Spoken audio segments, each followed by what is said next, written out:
Good afternoon, welcome back to Teas Veggies. My name is Natasha and I'm on the island of St. Martin.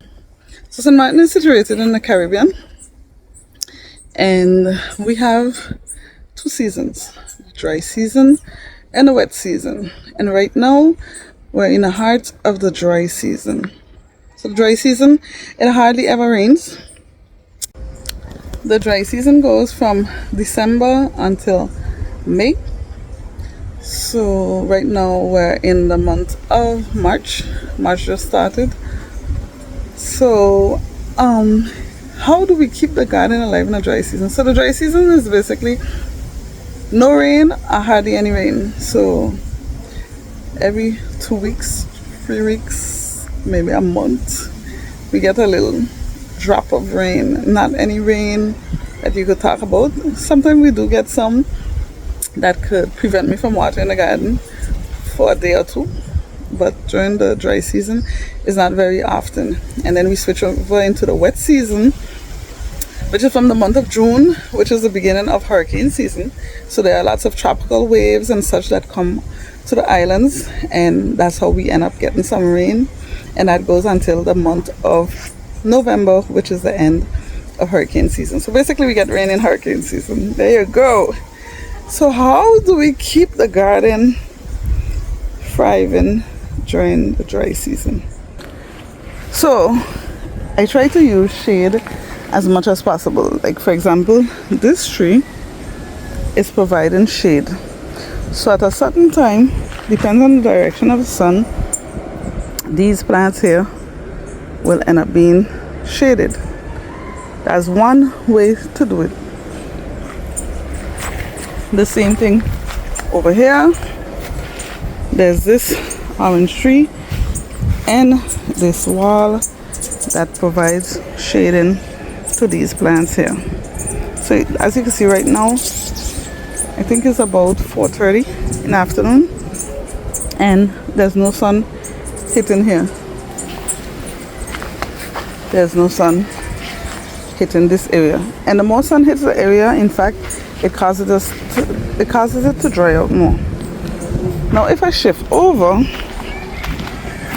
to this other section, you'll see where the sun is hitting right about now. The sun's about to set in a few hours, so it's still hitting the garden in this area, and over where I have a few trees over in the corner over there.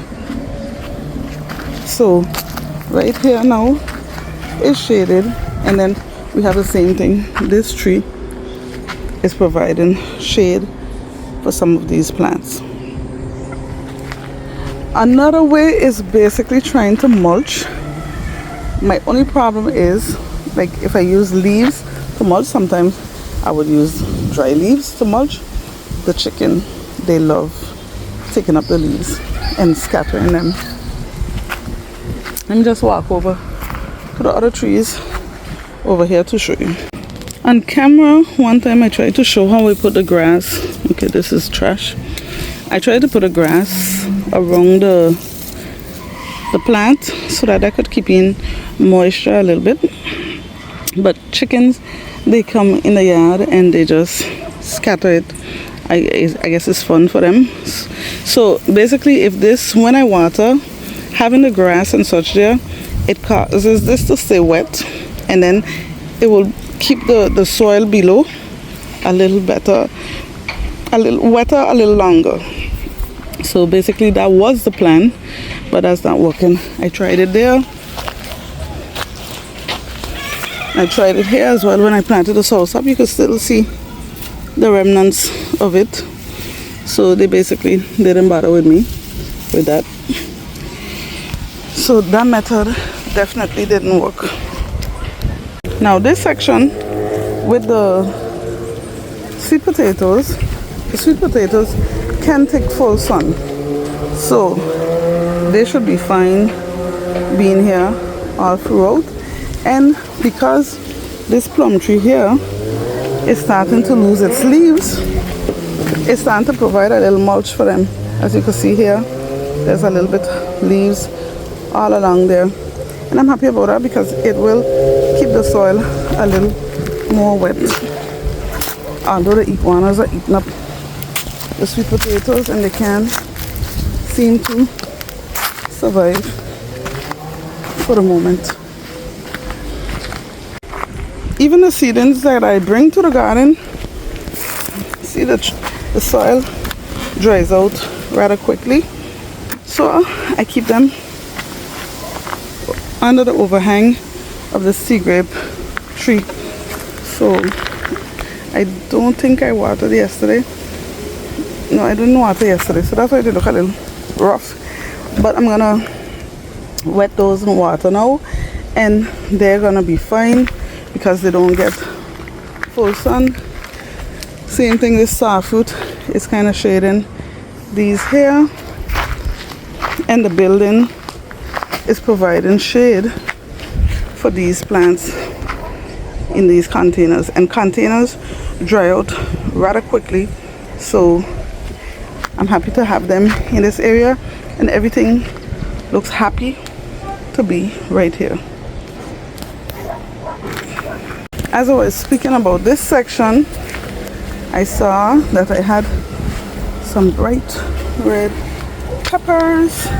So before I leave, I'm gonna just take those off.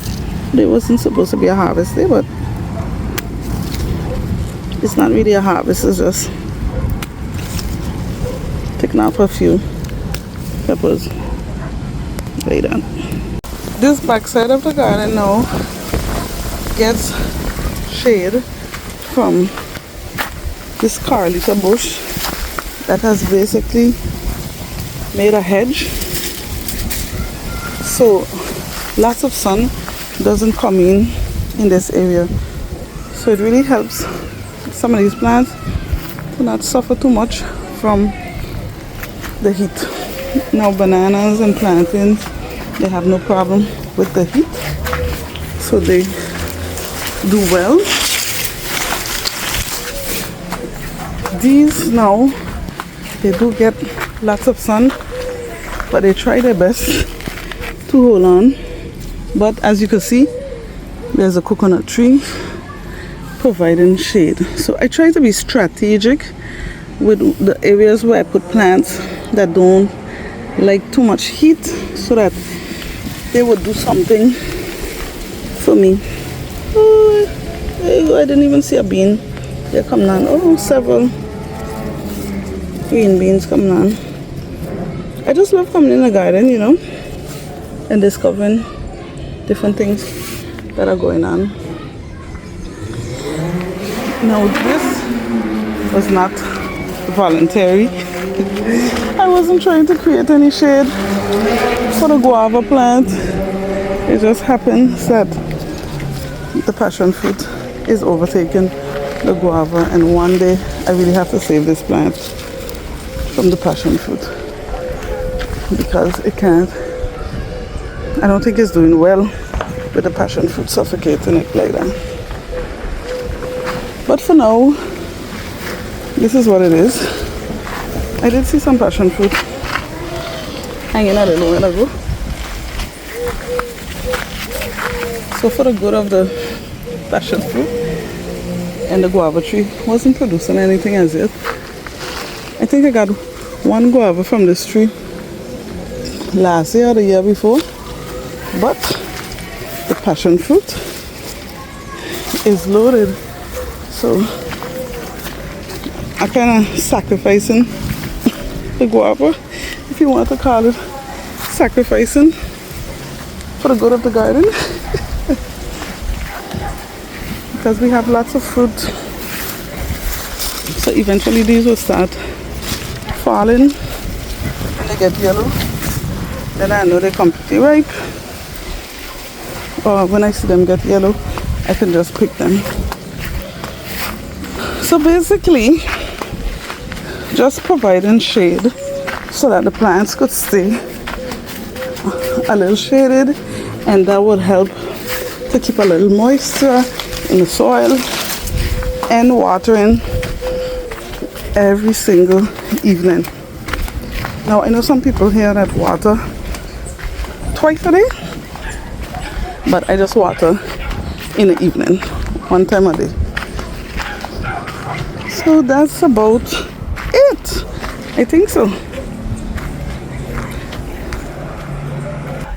So basically, I just wanted to share a little bit with you because you might be in an area where you have winter, summer, spring, and the rest, and we just have dry, hot, wet, and hot. So thank you again for joining me, and I just thank you all for subscribing. Those that are not subscribed but you still watch the videos, I'm grateful for you all. And I hope you have a blessed day. Don't forget, like, comment, subscribe, and share the video with someone. See you in the next video.